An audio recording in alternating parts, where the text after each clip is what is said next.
All right. Welcome in, everyone. Ready for another deep dive? Ready when you are. Okay, awesome. So today we're going to tackle something. Something that I think on some level we all know is important, but Yeah. maybe we don't always give it the attention it deserves. We're talking about networking. Right. Networking.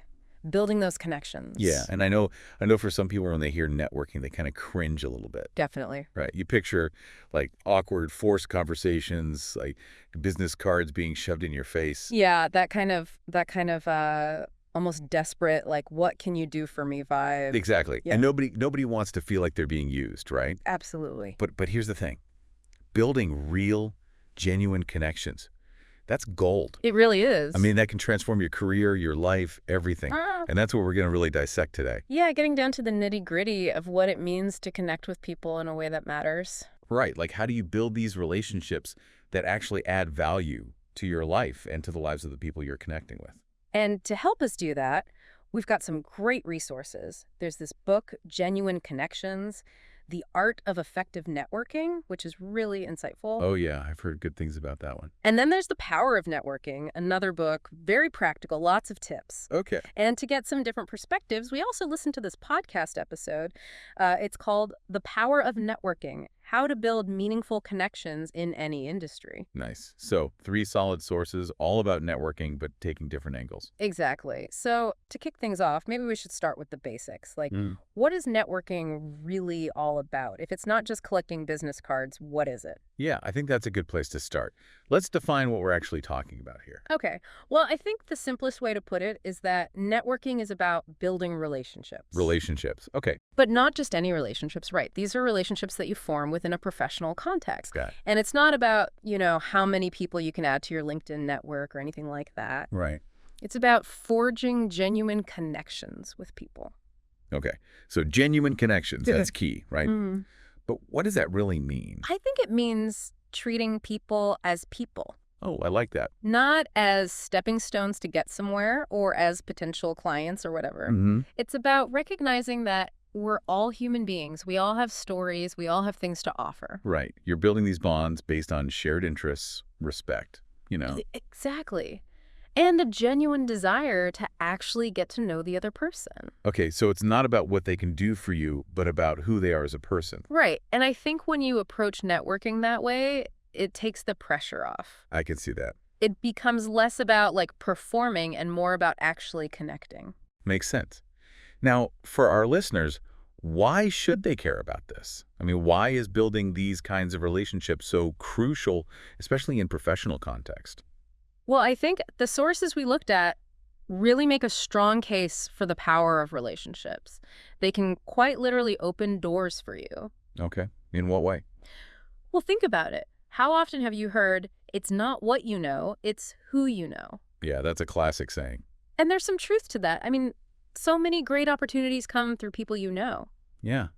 Like someone recommends you for a job or tells you about a project that's a perfect fit for your skills. Exactly. And it's not just about getting your foot in the door. These relationships can be incredibly valuable for learning and growing. Oh, yeah, absolutely. I mean, having mentors, people you can bounce ideas off of, that's huge. Yeah. And the sources emphasize that it's not enough to just have a lot of contacts. It's about the quality of those connections. So quality over quantity. Exactly. A casual acquaintance isn't going to go to bat for you the way someone who truly knows you and values your work will. Right. Okay, so I'm starting to see how this all fits together, but there's still that, that nagging feeling that a lot of people have about networking, feeling kind of icky, right? Like you're using people. I know exactly what you mean. It's that whole, what can I get out of this mentality that can really turn people off. And I think all the sources we looked at were very intentional about addressing that. Right. They challenge us to shift our perspective and think about networking as a long-term investment in relationships, not a quick transaction. So instead of going into a networking event with a mental checklist of who can help me land my next gig, what should we be doing instead? I think the best approach is to go in with a spirit of generosity. Ask yourself, how can I help the people I meet? Okay, flip the script. Exactly. It could be as simple as offering a piece of advice, sharing a resource, or just being a good listener. And that makes you so much more approachable, too. Right. Nobody wants to feel like they're being targeted. Yeah. So focus on giving first. But what about when it is appropriate to ask for help? That's a good question. I think the sources suggest building that foundation of giving first. So establish some goodwill. Right. If you've consistently offered value and shown a genuine interest in someone, asking for advice or assistance feels much more natural. It becomes part of an ongoing exchange. Exactly. It's not like, hey, we just met, but can you do this huge favor for me? Right. That makes a lot of sense. And, it's human nature. We want to help people who have helped us. Makes sense. Now let's talk about another common misconception about networking. That it's all about quantity, right? Like the more people you know, the better. Oh, yeah, that's a big one. You got to collect those business cards. Right. Fill up that Rolodex. Exactly. Yeah. But it sounds like the sources we looked at really push back against that idea. They do. They emphasize that quality trumps quantity every time. It's better to have a handful of strong, meaningful relationships than 100 superficial ones. So it's like, would you rather have a few close friends you can really rely on or a ton of acquaintances you barely know? Exactly. The same principle applies to networking. Okay, so at an event, it's not about trying to talk to every single person in the room. It's about finding those few people you really connect with. Right. And taking the time to have those deeper conversations, really get to know them. Ask good questions, listen actively. Exactly. And don't just focus on the bigwigs or the people you think can do the most for you. You never know where a genuine connection might lead. Exactly. And speaking of genuine connections, I thought the sources had some really helpful advice about how to actually make those connections last beyond just a quick chat at an event. Oh yeah, the follow-up. That's key, right? Super important. It shows that you are actually paying attention, that you value the conversation. And it doesn't have to be anything elaborate, right? No, not at all. I mean, a simple personalized email can go a long way. Like referencing something specific you talked about. Exactly. Like, hey, I remember you mentioned you were interested in X. I came across this article and thought of you. Or, I really enjoyed our conversation about Y. Would love to connect further if you're open to it. Perfect. Something that shows you're not just sending out a generic mass email. Right. You're actually putting in a little bit of effort. Right. And that effort can make all the difference. Okay, so we've talked about in-person events, but obviously in today's world, a lot of networking happens online too. Oh, absolutely. And the sources definitely acknowledge that. What do they have to say about using social media and online communities for networking? Well, they highlight how online platforms have really expanded the possibilities for connection. Yeah, I mean, you're no longer limited by geography. Exactly. You can connect with people all over the world. And there are so many different platforms now, each with its own kind of vibe. Right. LinkedIn is great for professional networking, obviously. Yeah. But there are also all these industry-specific forums and groups. Oh yeah, those can be super valuable. And then there's Twitter, which can be a great way to connect with people who share your interests. So it's like finding your niche, your community. Exactly. But just like with in-person networking, it's not enough to just have a profile. You have to actually engage. So what are some ways to do that effectively?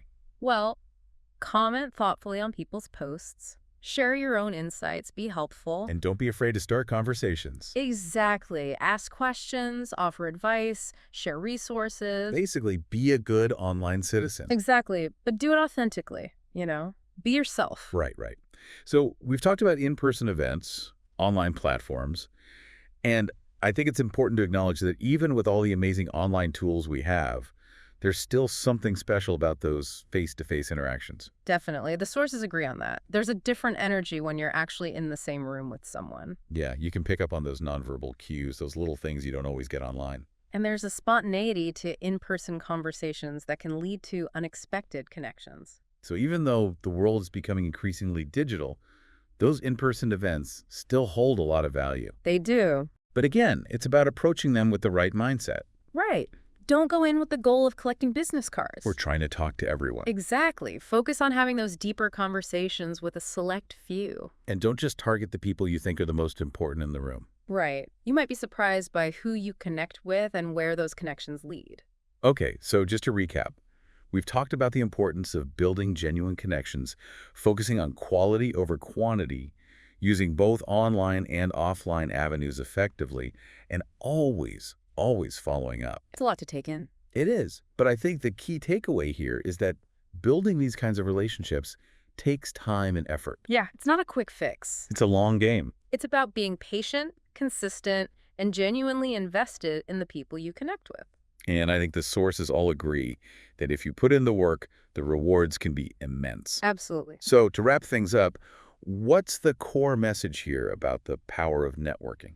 I think it's about building a community, both for yourself and for others. It's about supporting each other, sharing knowledge, and creating opportunities. And ultimately, it's about being a good human being. I love that.